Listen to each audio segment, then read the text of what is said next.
కొన్ని వర్తమానాలు మన తలకు మించిన భారంగా అనిపిస్తాయి.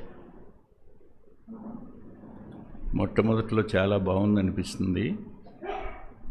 దాన్ని ధ్యానించే కొద్దీ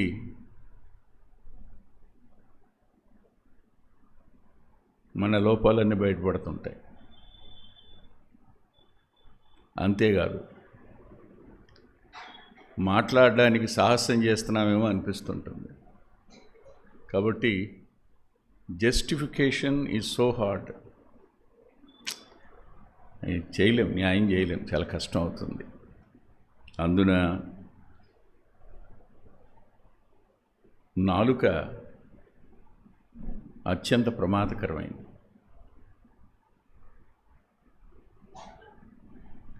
ఒక ఆమె డాక్టర్ దగ్గరికి వెళ్ళిందంట. వెళ్ళిన తర్వాత చాలాసేపు మాట్లాడి ఉంటుంది. సరేనమ్మా, నీ నోరు మూసుకో అన్నాడంట ఆయన. అని ప్రిస్క్రిప్షన్ రాసి ఇచ్చేశాడు. అదేంటండి, నా నాలుగు ముందుకు సాపమని కూడా సాపమనలేదు, మీరు ప్రిస్క్రిప్షన్ రాశారేంటని. అందుకేనమ్మా ప్రిస్క్రిప్షన్ రాసేటప్పుడైనా నోరు మూసుకోమని చెప్పాను. అర్థమైందా? అంటే మన కండిషన్ ఎలా ఉందంటే, జోకేసాను నవ్వండి నవ్వేటట్లేరు. ఇంకా నాలుగు చూపించాలా? వచ్చిన దగ్గర నుంచి అసలు డాక్టర్ గారు మాట్లాడించింది అక్కడ ఎంత నాలుగుందో చూపించేసింది కదా, ఇంకా కొత్తగా చూపించాల్సింది ఏం లేదు ఇక.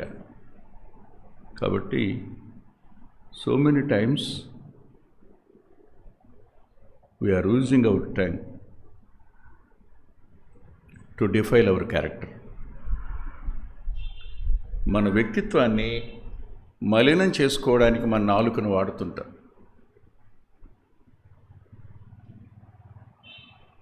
అది దేనివల్ల అయినా కావచ్చు. ఎవరయ్యా నీ గుడారంలో అతిగా ఉండదగిన వారు?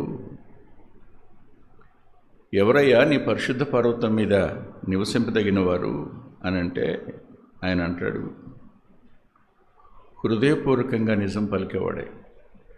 హృదయపూర్వకంగా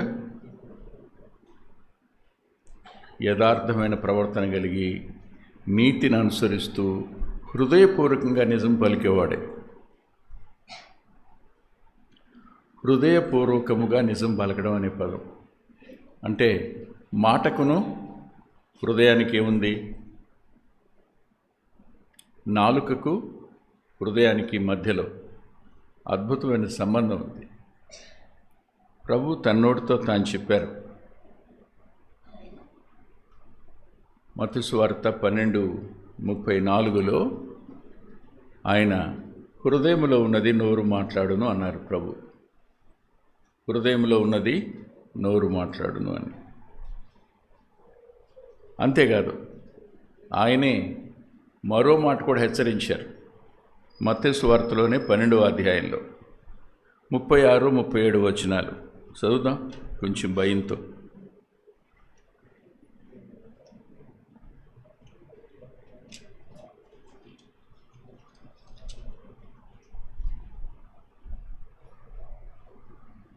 నేను మీతో చెప్పినదేమనగా, మనుషులు పలుకు వ్యర్థమైన ప్రతి మాటను గూర్చి విమర్శ దినమున లెక్క చెప్పవలసి ఉండును.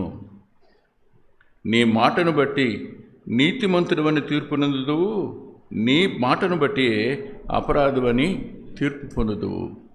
నాలుక మనల్ని తీర్పులోనికి తెస్తుంది.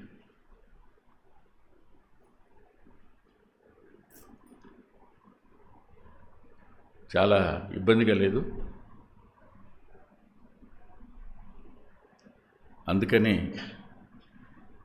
యాకోబు అంటాడు, వినటానికి వేగిరపడండి అయ్యా, మాట్లాడడానికి నిదానించండి అయ్యా అని. మనం వినం, మాట్లాడతాం. మనం వినం, మాట్లాడడానికి మాత్రం ముందుంటాం. అదే ప్రమాదం. వింటే ఏం మాట్లాడాలో ఏం మాట్లాడకూడదో కాస్త వివేచన వస్తుంది, వివేకం వస్తుంది.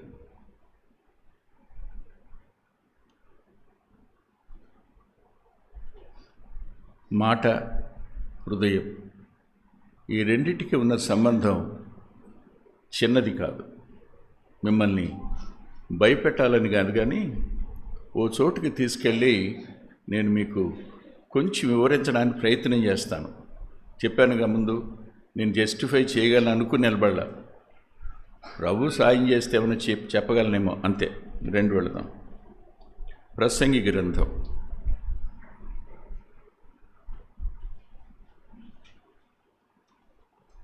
10వ అధ్యాయం 12, 13, 14 వచనాలు. జ్ఞానుని నోటి మాటలు ఇంపుగా ఉన్నవి, అయితే బుద్ధిహీనుని నోరు వానిని మింగివేయును. జ్ఞాని, బుద్ధిహీనుడు అంటే బుద్ధిహీనత అనేది హృదయానికి సంబంధించింది, అంతరంగానికి సంబంధించింది. జ్ఞానం కూడా హృదయానికి సంబంధించింది. బుద్ధిహీనుని నోరు అతన్ని మృంగేస్తుందంటే అర్థం,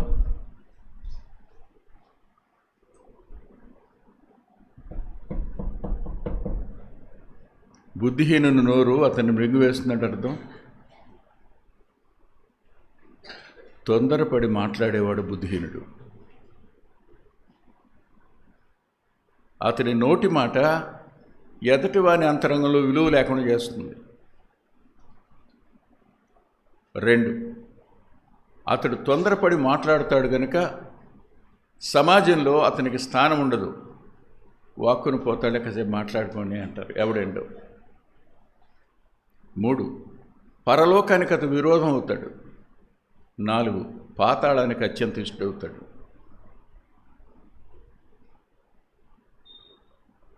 ఇంకా కిందకి రండి, 13వ వచనం. వాని నోటి మాటల ప్రారంభము బుద్ధిహీనత, వాని పలుకుల ముగింపు వెర్రితనం. బుద్ధిహీనతతో ప్రారంభమై వెర్రితనంతో ముగుస్తాయి.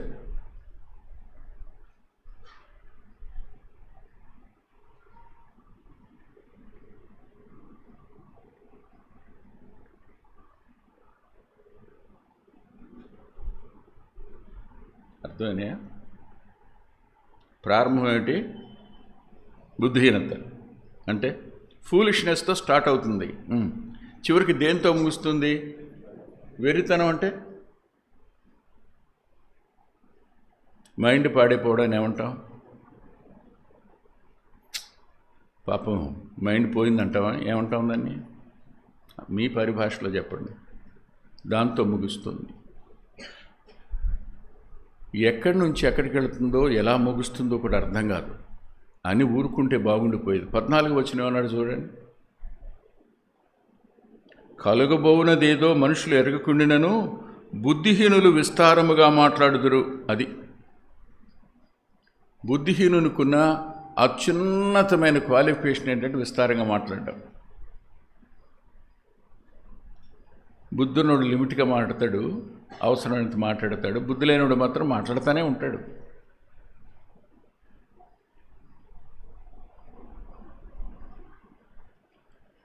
ఇప్పుడు హృదయపూర్వకంగా నిజం పలకడం అనే దగ్గర మన అంతరంగాలలో దేవుని భయం అనేది అవసరం.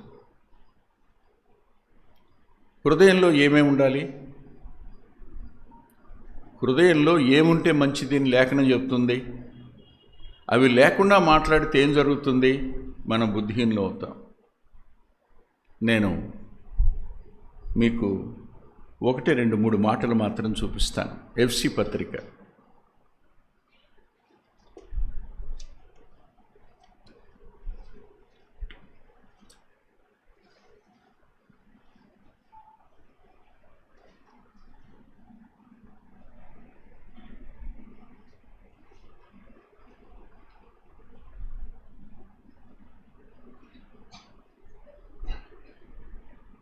3వ అధ్యాయం 15 నుంచి కలిసి ఉంటుంది వాక్యం.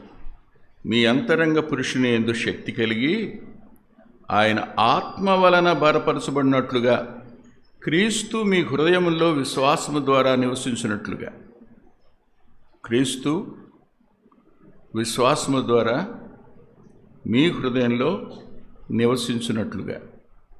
మొట్టమొదటిగా మాట్లాడుతున్న మనం గుర్తించవలసిన సంగతి ఏమిటంటే మనం ఆయనకు ఆలయం. మనం ఆయనకు ఆలయం అయినప్పుడు మన నోటి మాటలు ఎలా ఉండాలి? ఎక్కడికి వెళ్ళినా నువ్వెవరు, నీ ఐడెంటిఫికేషన్ ఏంటి? ఈ దేహమేగా.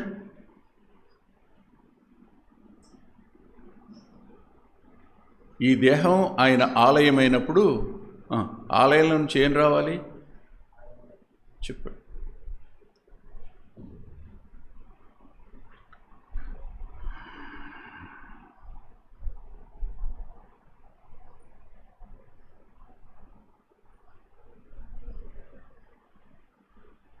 సంవత్సరాలు గడిచే కొద్దీ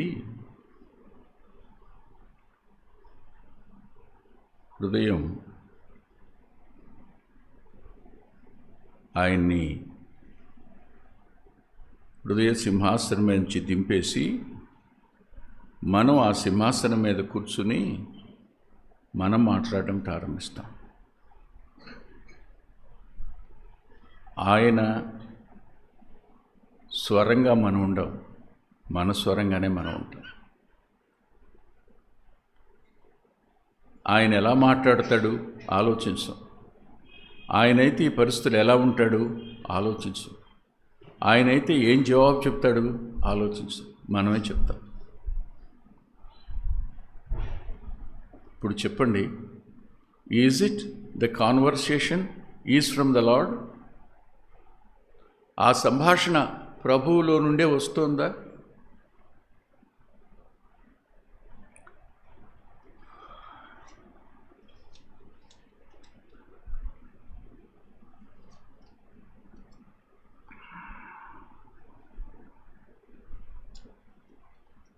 చాలాసార్లు మనం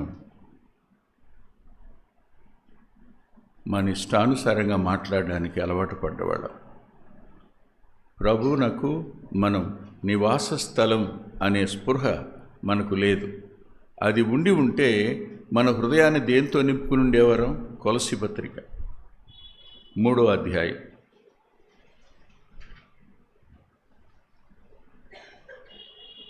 16వ వచనం చివరి భాగం చదువుతున్నాను.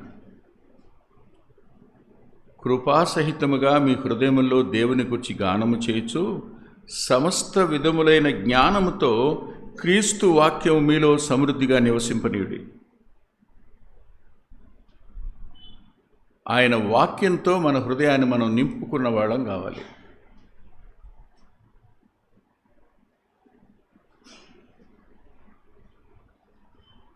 హృదయంలో వాక్యం ఉంటే మాట్లాడేదేంటి చెప్పండి. హృదయం నిండా వాక్యం ఉంది, ఏం మాట్లాడతాం? వాక్యమే మాట్లాడతాం. హృదయంలో వాక్యం లేదు, ఏమొస్తుంది బయటికి? శరీరమే. హృదయంలోంచి ఏమేమి బయటకు వస్తాయని ప్రభు చెప్పారు, అవన్నీ బయటకు వస్తాయి. మనం ఇటు శరీరం వైపు మొగ్గు చూపొచ్చు, లేదు ఆయన వైపు మొగ్గు చూపొచ్చు. మనం ఏ వైపునకు వంగితే ఆ సంభాషణ మన నోటి నుంచి వస్తుంది. ఎంత జాగ్రత్త కలిగి మన మాటలు ఉండాలో చెప్తున్నా. చాలా భయంగా ఉంది. ఇప్పుడు 2 చూసాం కదా, 3వ చూడండి.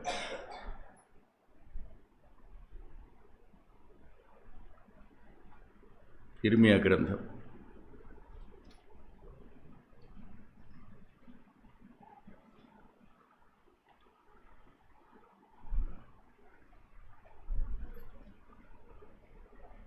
32వ అధ్యాయం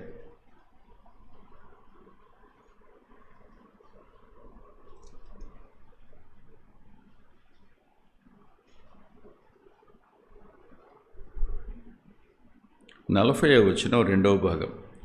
వారు నన్ను విడువకుండునట్లు వారి హృదయములలో నా యెడల భయభక్తులు పుట్టించెదను.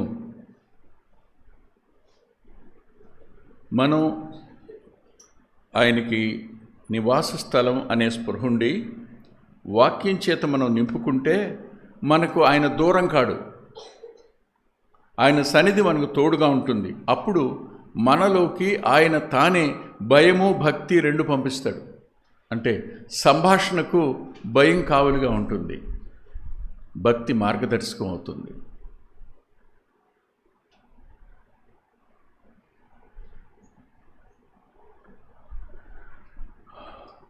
మన సంభాషణ భయభక్తులతో కూడిందేనా?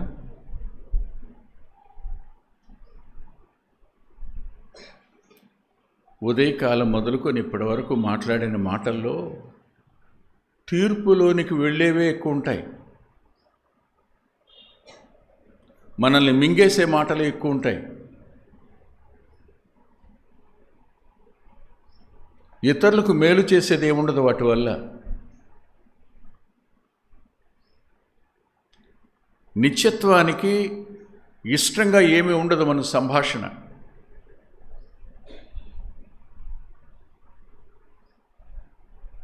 హృదయంలో ఆయన ఉన్నారు, వాక్యం ఉండాలి, భయభక్తులు ఆయన చేత పుట్టాలి. అంత మాత్రం కాదు, మరో మాట కూడా చూపించి ముందుకు పెడతాను. రోమాపత్రిక 5:5 అందరికి వచ్చిన మాట ఇది. ఎందుకనగా ఈ నిరీక్షణ మనల్ని సిగ్గుపరచదు, మనకు అనుగ్రహింపబడిన పరిశుద్ధాత్మ ద్వారా దేవుని ప్రేమ మన హృదయంలో కుమ్మరించబడి ఉన్నది. దేవుని ప్రేమ ఆత్మ ద్వారా మన అంతరంగంలో కుమ్మరించబడితే మన మాటలు ప్రేమలో నుంచి బయటకు వస్తాయి.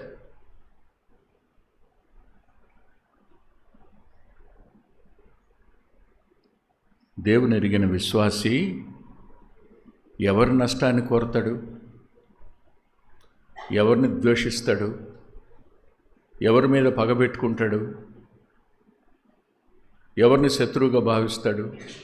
ఆలోచించడు.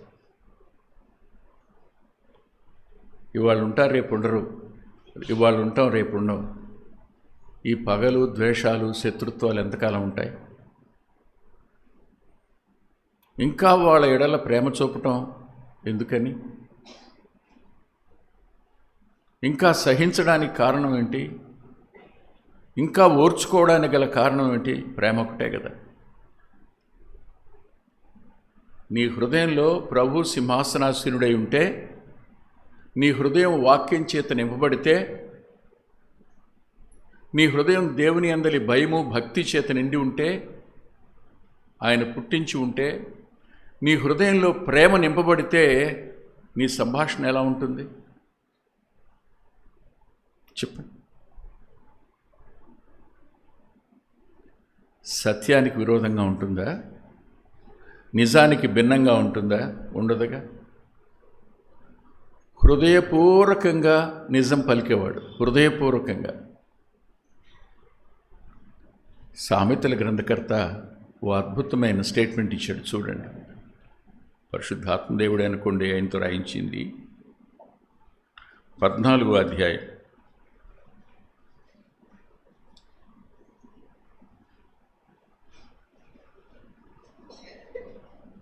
14:25. నిజము పలుకు సాక్షి మనుషులను రక్షించును, అబద్ధములాడువాడు వట్టి మోసగాడు.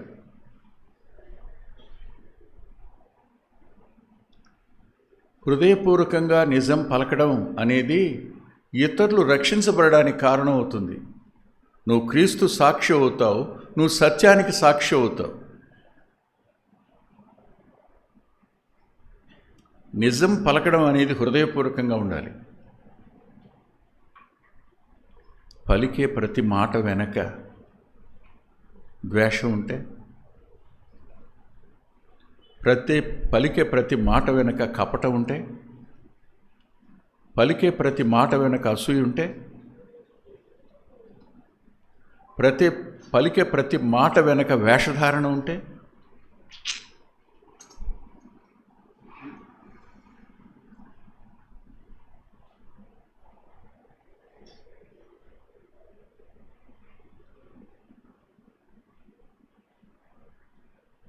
నేను అత్యధికంగా సిగ్గుపడుతూ రాసిన ఒక సంఘటన రాజారావు గారి జీవితంలో ఉంది. నేను ఆయన కోసం చాలామందిని ఇంటర్వ్యూ చేశాను. చిన్నవాళ్ళు మొదలుకొని వృద్ధుల వరకు ఇంటర్వ్యూ చేశాను. చిన్నవారని ఎందుకు అంటున్నానంటే ఆయనకి రాయడం రాదు. 8వ తరగతి చదివినా 10వ తరగతి చదివినా రాస్తావా అని అడిగి కూర్చోబెట్టి ఆయన చెప్తూ ఉంటాడు. పుస్తకం ఇచ్చి, నోట్బుక్ ఇచ్చి వ్యాఖ్యానం చెప్తుంటాడు, రాస్తారు. అలా పెద్దవారి వరకు ఆయన రాయించేవాడు. ఆయన చూడడానికి సంఘ పెద్దలు వచ్చేవాళ్ళు, సమస్యల్లో ఉన్నవాళ్ళు వచ్చేవాళ్ళు, అందరూ వచ్చేవారు. అందరిని అడిగితే వాళ్ళు చెప్పిన మాట ఏంటంటే, పెద్దగా మాట్లాడండి ఆయన,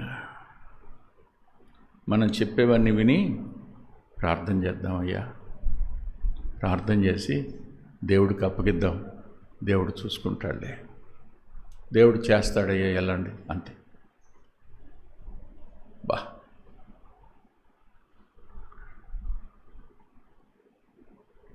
అందుకని యాకోబు గారు రాస్తూ, ఎవడును నాలుకను సాధు చేయజాలడన్నాడు. మృగాలు సాధు అవుతాయి, పులి సింహం సాధు అవుతుంది, నాలుక తప్ప. పాము సాధు అవుతుంది అంటే పెట్ డాగ్ ఎలాగో పెట్ స్నేక్ అలాగుంటుంది, పెట్ లైన్ ఉంటుంది, పెట్ టైగర్ ఉంటుంది. జంతువులన్నీ సాధవుతాయి, మనిషికి మాలిమవుతాయి, నాలుగు తప్ప. మన నాలుకకు ఉన్న ఆ ప్రమాదకరమైన పరిస్థితి సామాన్యమైంది కాదు. ఫిలాసఫర్ పేరు మర్చిపోయినాను.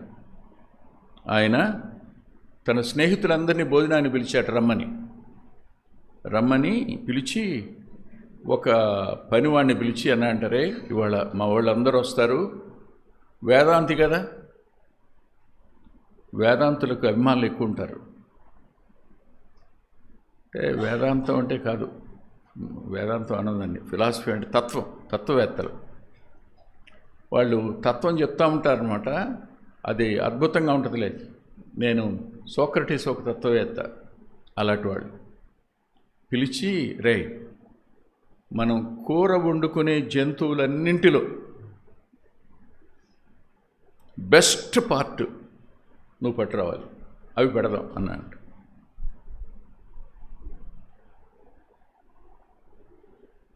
ఆయన వెళ్ళాడు, తెచ్చాడు, పెట్టాడు భోజనానికి. ఈయన వచ్చి చూశాడు. చూస్తే ప్రతి జంతువు నాలుక ఉందంట, అందులో ప్రతి జంతువు యొక్క నాలుకే ఉందంట. ఏంట్రా ఇది, నేను చెప్పింది ఏంటి, బెస్ట్ పార్ట్ అన్నాను కదరా నీకు, ఇది తెచ్చావేంట్రా అంటే, సార్ అసలు నాలుగు కంటే బెస్ట్ పార్ట్ ఉందా అన్నాడంట.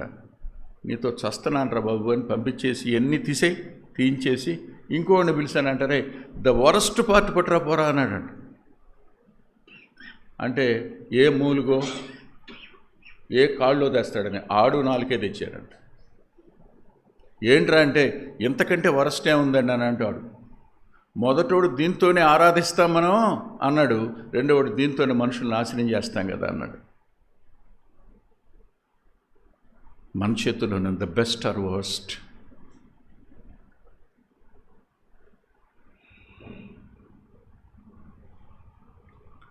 ఎంతమంది జీవితాలు జారిన మన నోటి మాట వల్ల నాశనం అయి ఉంటాయో.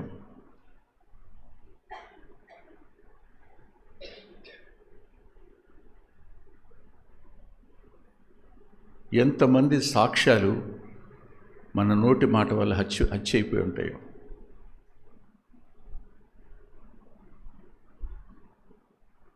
ఎంతమంది ఆసక్తి మన నోటి మాట వల్ల నీరు కుమ్మరించబడి చల్లారిపోయి ఉంటాయో. ఎంతమంది ఆత్మీయ ఆకలిని మన నోటి మాట వల్ల చల్లార్చేస్తుంటామో.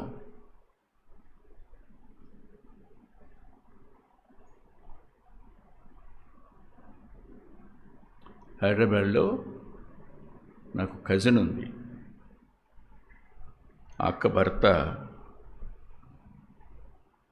బోర్డ్ ఆఫ్ ఇంటర్మీడియట్లో జాయింట్ డైరెక్టర్ లెవెల్లో ఉండేవాడు. ఆయనకు ఒక ప్రసంగికుడు అంటే వల్లమాలిన అభిమానం, ఒక వర్తమానికుడు అంటే. అప్పట్లో ఆయనకి సంఘం లేదు. ఆయన చనిపోతాడు కొద్ది సంవత్సరాలకు ముందు అనగా సహవాసం స్టార్ట్ చేశారు.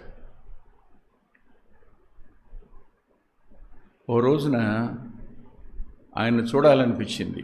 బహుశా ఈయనకి ఏదైనా ఎరియర్స్ ఏమైనా వచ్చినాయేమో.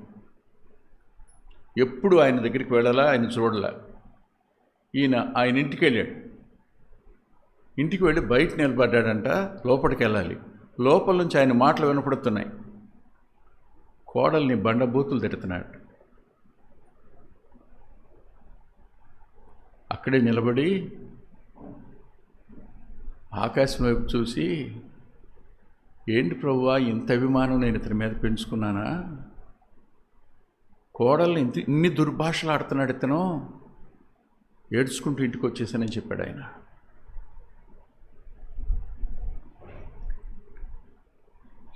అందుకని యాకోబు అంటాడు, ఒకే జలలో నుంచి తీపి నీరు చేదు నీరు ఊరుతాయి. మనమే అది. ఈ నాలుకతోనే దేవుని స్తుతిస్తాం, ఇదే నాలుకతో ఆయన స్వరూపంలో ఉన్న మానవుడిని నాశనం చేస్తాం.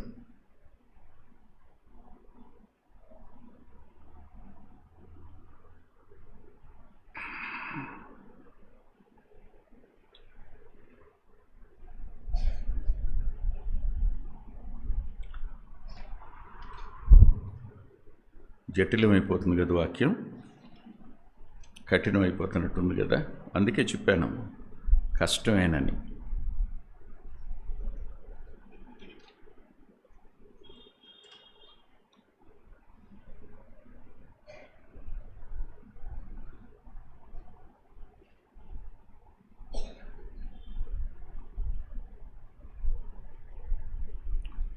ఒక ప్రమాదాన్ని, సేవలో జరిగే ప్రమాదాన్ని తన ప్రియకుమారుడైన తిమోతికి వ్రాస్తున్నాడు పౌలు గారు.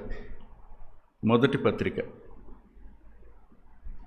తిమోతికి రాసిన మొదటి పత్రిక 5, 6, 7 వచనాలు. ఉపదేశ సారమేదనగా పవిత్ర హృదయము నుండి, మంచి మనసాక్షి నుండి, నిష్కపటమైన విశ్వాసము నుండి కలుగు ప్రేమయే అని కొందరు వీటిని మానుకొని తొలగిపోయి, తాము చెప్పు వాటినైనను నిశ్చయమైనట్టు రూఢిగా పలుగు వాటినైనను గ్రహింపకపోయినను ధర్మశాస్త్రోపదేశకులై ఉండగోరి నిష్ప్రయోజనకరమైన ముచ్చట్లకు తిరిగిరి.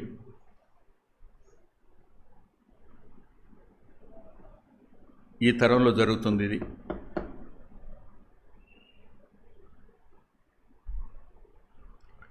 ప్రతి వ్యక్తి ధర్మశాస్త్రోపదేశకుడు అయిపోవాలనే కోరిక, కానీ పైవేమి ఉండవు. పవిత్ర హృదయం ఉండదు, మంచి మనస్సాక్షి ఉండదు, నిష్కపటమైన విశ్వాసం ఉండదు, అందులోంచి కలిగిన ప్రేమ ఉండదు. ఈ ప్రేమలో నుంచి ఈ వచనం వస్తే, ఆ విశ్వాసంలో నుంచి ఆ వచనం వస్తే, ఆ మనస్సాక్షిలోంచి ఆ వచనం వస్తే, పవిత్రమైన హృదయంలో నుంచి ఆ వచనం వస్తే పరిశుద్ధాత్మదేవుడు వాడుకుంటాడు. అవేమి లేవు. అందుకని తిమోతి మొదటి పత్రిక, రెండవ పత్రిక, తీతు పత్రికని కాపరి పత్రికలు అంటారు. పాస్టల్ ఎపిసోడ్స్ అంటారు వీటిని. ఒక వాక్యం చెప్పే వ్యక్తికి ఉండవలసిన లక్షణాలు ఇందులో కనపడతాయి. ఇప్పుడు ఆలోచించండి, వారి మనసులో ధర్మశాస్త్రోపదేశకులు అయిపోవాలనుకున్నారు, కానీ చివరికి ఏం చేస్తున్నారట? నిష్ప్రయోజనకరమైన ముసలమ్మ ముచ్చట్లకు అంటాడుగా, ముచ్చట్లకు దిగారు. విశ్వాసికి ఏం ప్రయోజనం ఉండదు.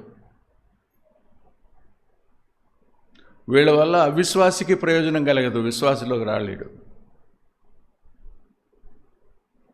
కథలు బాగుంటాయి, వాటి మీదే మనసు ఉంటుంది.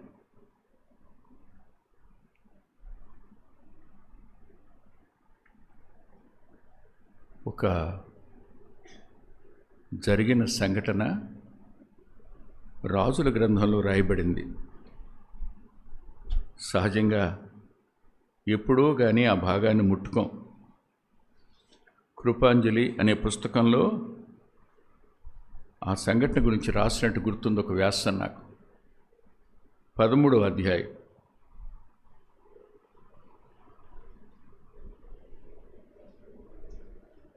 రాజులు మొదటి గ్రంథం 13వ అధ్యాయం.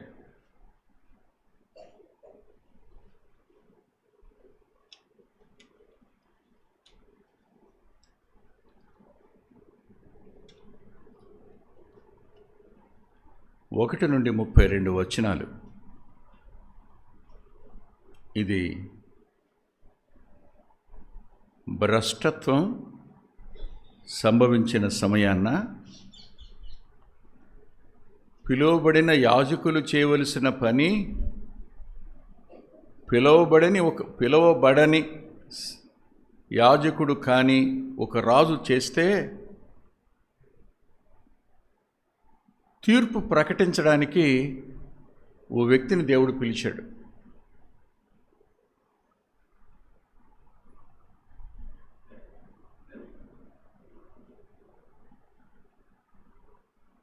యారోబాము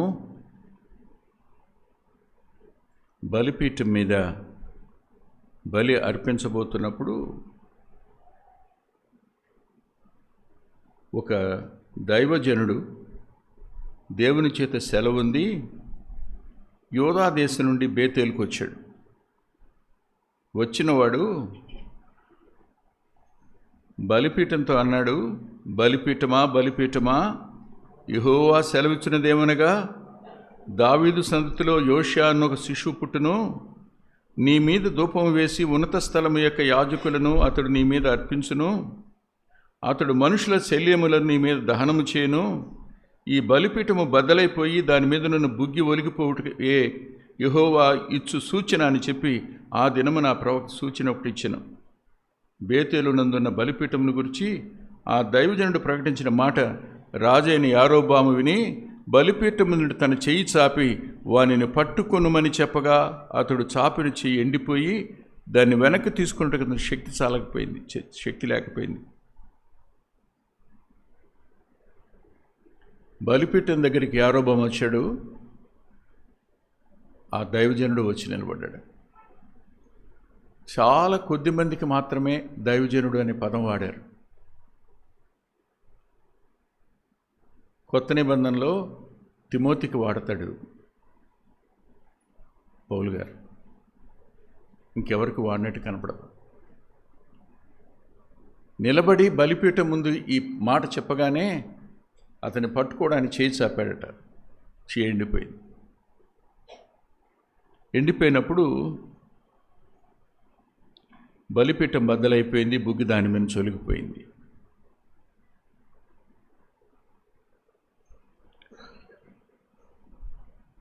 రాజు ఆ దైవజనుణ్ణి, అయ్యా నా చెయ్యి బాగయ్యేట్టుగా వేడుకోయ్యా అన్నాడు.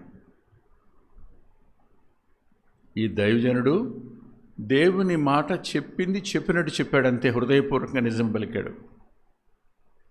రాజు కదా, చంపేస్తాడేమో భయం లేదు. చెప్పేది పవిత్రమైన హృదయంలో నుంచి మంచి మనసాక్షిలోంచి వస్తున్న మాట, దేవుని ఆజ్ఞతో భయభక్తులతో మాట్లాడుతున్న మాట, దేవుడు సెలవిస్తున్న తీర్పుని ఉన్నది ఉన్నట్టుగా ప్రకటించాడు, హృదయపూర్వకంగా నిజం పలికాడు. దానికి విరోధంగా చేయి చాపిన చెయ్యి ఎండిపోయింది. బాగు చేయమని దేవుని బతిలాడుకోవా అంటాడు. ప్రేమ ఉందిగా, ప్రేమతో అతడు వేడుకున్నాడు. రాజు చేయి బాగుపడింది. తీర్పు వచ్చింది, వెంటనే చెప్పండి, చికిత్స కూడా దొరికింది. రాజు ఏమైపోయి ఉంటాడు? ఈ దైవజనుణ్ణి తన ఇంటికి రమ్మని ఆహ్వానించాడు. రానన్నాడు. నా దేవుడు వెళ్ళొద్దన్నాడు, నీ ఇంట భోజనం చేయొద్దన్నాడు, ఇక్కడెక్కడా భోజనం చేయొద్దన్నాడు, నేను వెళ్ళిపోతానని బయలుదేరాడు. ఇక్కడ సేవలో సేవకులలో వచ్చే జలస్సి, అసూయ. ఒక వ్యక్తి మీద అసూయ ఎందుకు వస్తుంది సేవకులకి, తోడు సేవకులకి? వీడిని దేవుడు ఎందుకు వాడుకుంటున్నాడు? మనం ఎంత చేసినా వీడికి వర్తమానం ఎక్కడి నుంచి వస్తుంది? దేవుడు వీడితో ఎందుకు మాట్లాడుతున్నాడు? వీడికి చేయవలసిన నష్టం అంతా మనం చేశాం కదా, మన శాయశక్తిలా చేశాం కదా. ఇతని దేవుడు ఎందుకు వాడుకుంటున్నాడు, మనల్ని ఎందుకు వాడుకోవటం లేదు? ఇప్పుడు ప్రభాకర్ అన్నాడు, ఇది ఫంక్షనల్ జెలసీ అన్నయ్య అని. ఫస్ట్ టైం విన్న మాట నేను.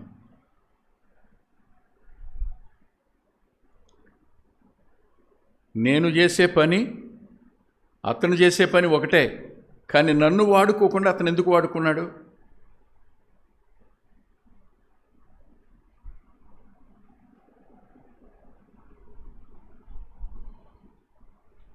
పదవ వచనంలో, అతడు తాను బేతేలునకు వచ్చిన మార్గమును వెళ్ళక మరి ఒక మార్గంలో తిరిగిపోయాడు. ఎందుకని? ఎవరైనా వెంట వచ్చి అని పట్టుకెడతారేమోనని. జాగ్రత్త కలవాడే. వచ్చిన మార్గంలో వెళ్ళల, మరో మార్గంలో తిరిగి వెళ్ళాడు. కానీ బేతేలులో 11వ వచనం, ఒక ముసలివాడు కాపురం ఉన్నాడు, ప్రవక్త. అతనికి ఈ విషయం తెలిసింది. తెలియగానే అతనికి ఏమనిపించింది చెప్పండి? ఇక్కడ నేనుండగా ఎక్కడి నుంచో పిలుస్తాడా?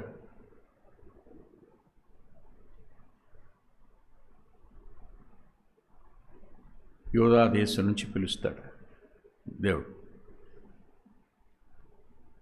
వచ్చి ఎటు వెళ్ళాడు అడిగాడు. అక్కడున్న వాళ్ళు చెప్పారు, ఇటు వెళ్ళలేదు, ఇటు వెళ్ళాడని. గాడిద గంత కట్టమన్నాడు, వెళ్ళాడు. ఈ దైవజనుడు మస్తక వృక్షంలో కూర్చున్నాడని 13-14 రాసింది. అప్పుడు యోధా దేశములో నుండి వచ్చిన దైవజనుడు నీవేనాడుగా నేనే అన్నాడు. అప్పుడు అతడు నా ఇంటికి వచ్చి భోజనం చేయమనగా అతడు, నేను నీతో కూడా మరలి రాజాలను నీ ఇంట ప్రవేశింపను, మరియు నీతో కలిసి ఈ స్థలం అన్నపానములు పుచ్చుకొనను అన్నాడు. నీవు అతడు అన్నపానములు పుచ్చుకొనవద్దునయు, నీ వచ్చిన మార్గమును పోవుటకు తిరగవద్దని యెహోవా వాక్కు చేత సెలవాయనని చెప్పాడు. అందుకతడు, నేనును నీ వంటి ప్రవక్తనే, మరియు దేవదూత ఒకడు యెహోవా చేత సెలవు పొంది అన్నపానములు పుచ్చుకున్నట్టుకై అతని ఇంటికి తోడుకొని రమ్మని నాతో చెప్పిన అతను అబద్ధమాడగా. చెప్పండి, ఇప్పుడు ఎందుకు అబద్ధాలు చెప్తారు? ఎందుకు కల్పిస్తారు? అతడు దైవజనుడని పరిశుద్ధాత్ముడే రాశాడు. దైవజనుడైన పదం చిన్నది కాదు. చాలా చోట్ల పరిచయం చేసేటప్పుడు సహోదరుడు దైవజనుడు అంటారు, భయం వేస్తుంది, కాళ్ళు వణుకుతాయి. He's a man of God, a man for God. Servant of God అంటే పర్వాలా, దేవుని సేవకుడు అంటే పర్వాలా.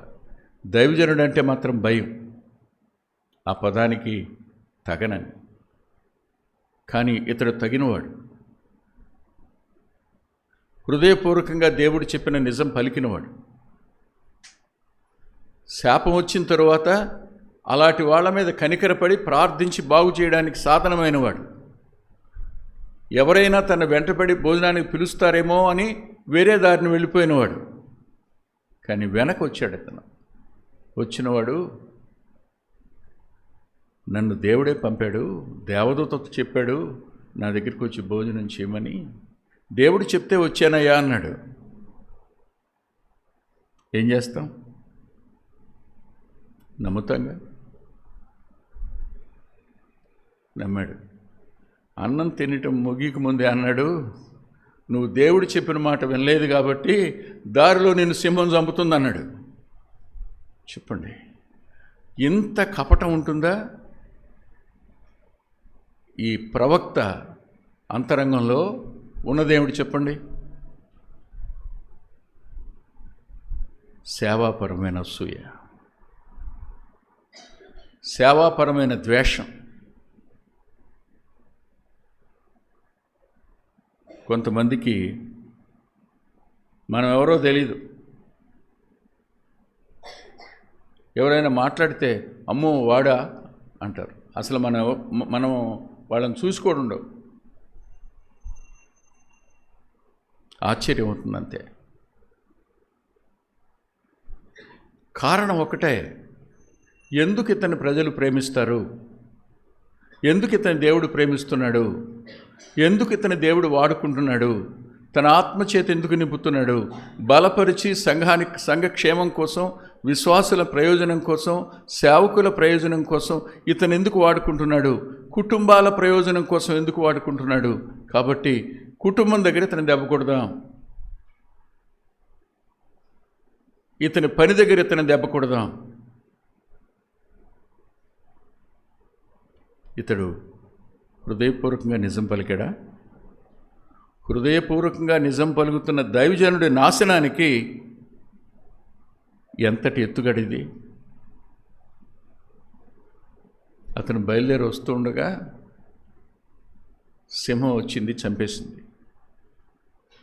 గాడిద నిలబడి ఉంది, గాడిద పక్కన చచ్చిపోయి ఉన్నాడు ఇతను. దారేపోయాళ్ళు వచ్చి ఆ దైవజనుడు అక్కడ చచ్చిపోయి ఉన్నాడు, గాడిద సింహం నిలబడి ఉన్నాయన్నారు. తినలేదు సింహం, చంపిందంతే. గాడిద పక్కనే ఉంది, గాడిదను ముట్టుకోలే, గాడిద కూడా పారిపోలే. ఊహించారా? సింహం అక్కడే నిలబడింది, గాడిద అక్కడే నిలబడింది, శవం అక్కడే ఉంది.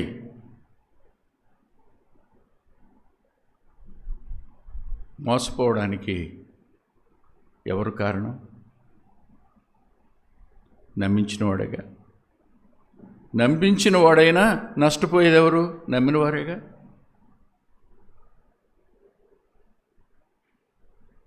చివరికి అతను తీసుకొచ్చి పాతి పెట్టాక ఈ ప్రవక్త అంటాడు, నేను చచ్చిపోయిన తర్వాత అతని సమాధిలో నన్ను పెట్టను అంటాడు. కారణం, అతను నాకంటే శ్రేష్ఠుడు.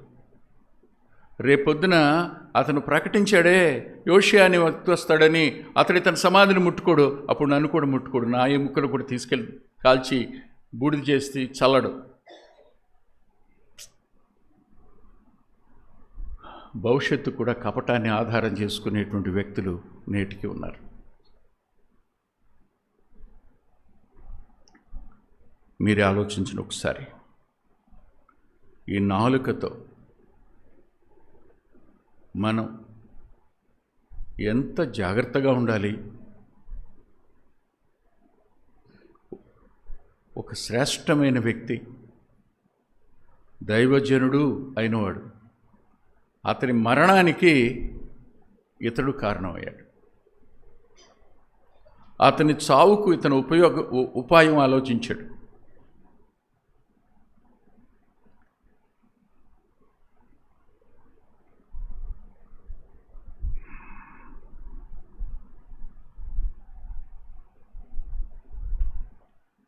అందుకని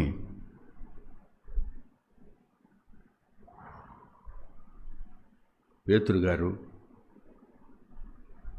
ఒక మాట పలుకుతారు, చూడండి, చెప్తారు. పేతురు రాసిన మొదటి పత్రిక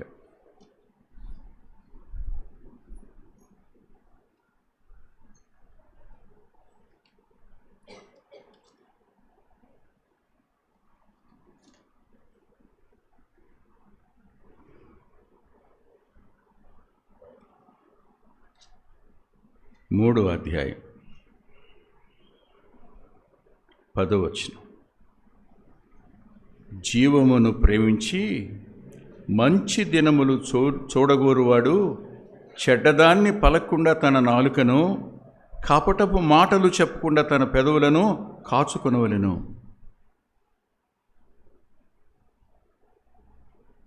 నీ భవిష్యత్ దీవెనగా ఉండాలి అని నువ్వు అనుకుంటే, రాబోయే దినాలు చెడ్డ దినాలుగా ఉండకూడదని నువ్వు కోరుకుంటే నువ్వు చేయవలసిందేమిటి? నాలుక జాగ్రత్త, పెదాలను కాచుకో. కపటపు మాటలు చెప్పకుండా పెదాలను కాచుకో.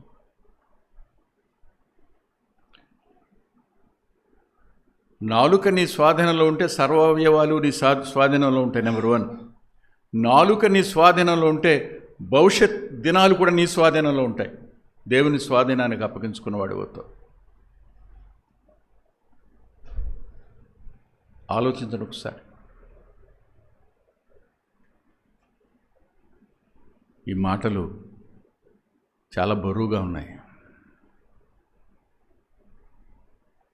ఆలోచించే కొద్దీ దుఃఖం వస్తూ ఉంది.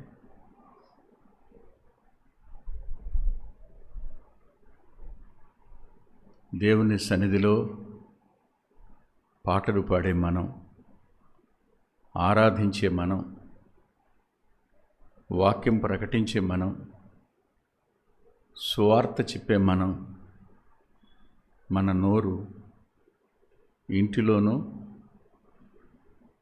సమాజంలోనూ పని వద్ద మందిరంలోనూ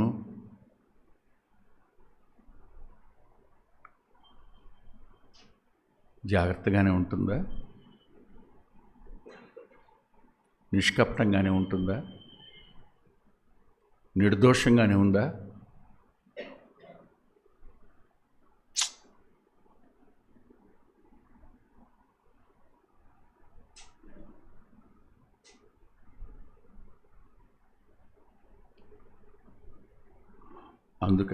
అందుకని అంటాడు, తన పెదాలని కాచుకోవాలి అన్నవాడు 11వ వచనంలో అతడు కీడు నుండి తొలగి మేలు చేయాలి. ఇప్పటి వరకు నీ వల్ల కీడే జరిగింది, ఇక నుంచి అయినా మేలు చేయి. కీడు మాను, మేలు చేయాలని తీర్మానం చేసుకో. ప్లస్ ఇప్పటి వరకు నువ్వు కలహానికి కారణం, విభేదాల కారణమయ్యావు. సమాధానాన్ని వెతికి వెంటాడు. అంటే సమాధానాన్ని అనుసరించు అని అప్పుడు ఏమవుతుంది? ప్రభు కన్నులు నీతిమంతుల మీదను ఆయన చెవులు వారి ప్రార్థనల వైపు ఉన్నవి, కానీ ప్రభు ముఖము కీడు చేయు వారికి విరోధంగా ఉన్నది.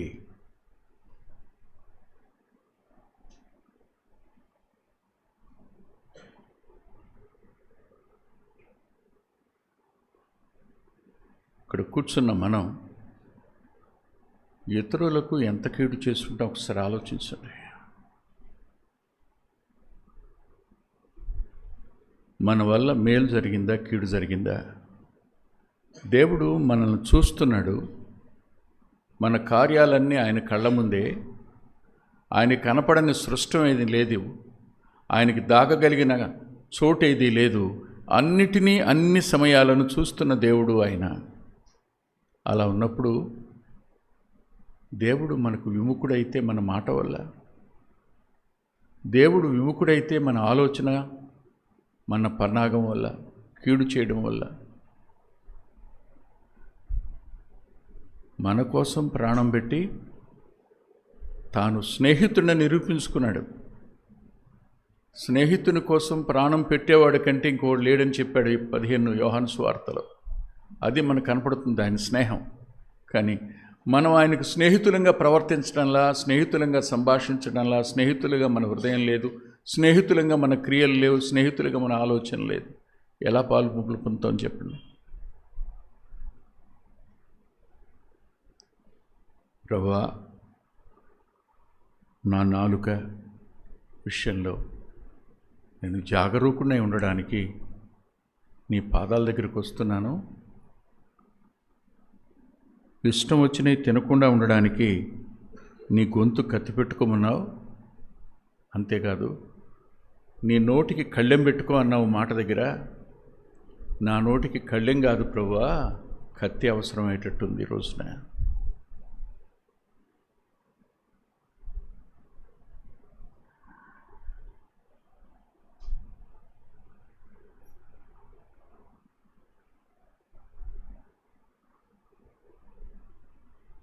మన మాటలు ఎంతమంది మనసుల్లో ఓ వ్యక్తికి గ్రహణం పట్టడానికి కారణమయ్యాయో. మనం చెప్పిన మాటలు ఎంతమంది అంతరంగాల్లో విషం పోసినట్టయిందో.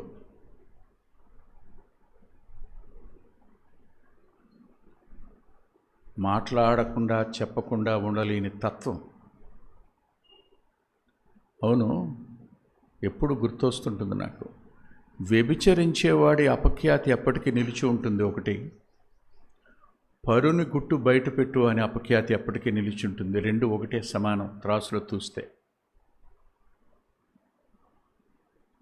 ఒకవేళ ఇతరుల గురించి మనకి ఏదైనా తెలిసినా అది మనతో సమాధికి వెళ్ళడం క్షేమం కదా.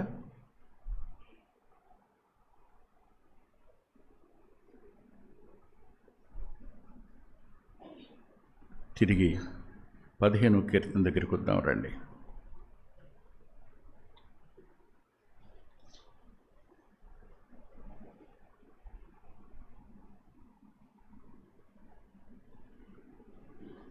మొదటి 2 వచనాలు అందరం కలిసి చదువుకుని ముగించుకుందాం, ప్రార్థన చేసుకుని.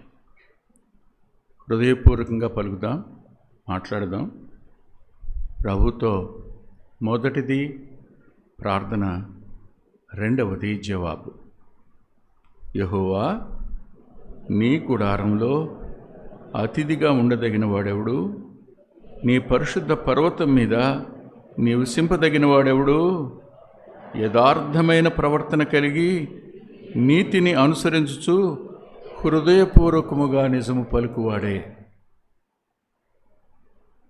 ప్రభువా, నేను హృదయపూర్వకంగా నిజం పలకటంలా, నిజానికి కొంచెం అటు ఇటు కలిపి నా నాలుక అపవాది నోటి సాధనంగా చేసుకున్నాను, నన్ను క్షమించు అని మనం ఆయన పాదాలను ఆశ్రయిద్దాం, మోకరిద్దాం.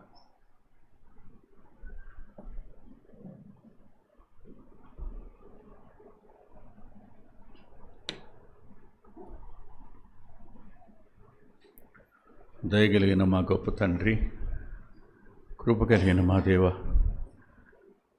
లేఖనం మీది మాట్లాడినవాడు కేవలం బలహీనుడు, వట్టివాడు. మాట్లాడడానికి నేను మీ సాధనం మాత్రమే. మీ చేతులకే వింటున్న మా ప్రియులను అప్పగిస్తున్నాను. మీరే మీ ఆత్మకార్యం నాలోనూ వారిలోనూ జరిగించి మా నాలుక విషయంలో జాగరూకులమే ఉండడానికి కృపనివ్వండి. మీ కృపాహస్తాలకు వింటున్న మా ప్రియులను అప్పగించుకుంటూ యేసుక్రీస్తు ప్రభువారి పేరిట ప్రార్థిస్తున్నాం తండ్రి, ఆమేన్.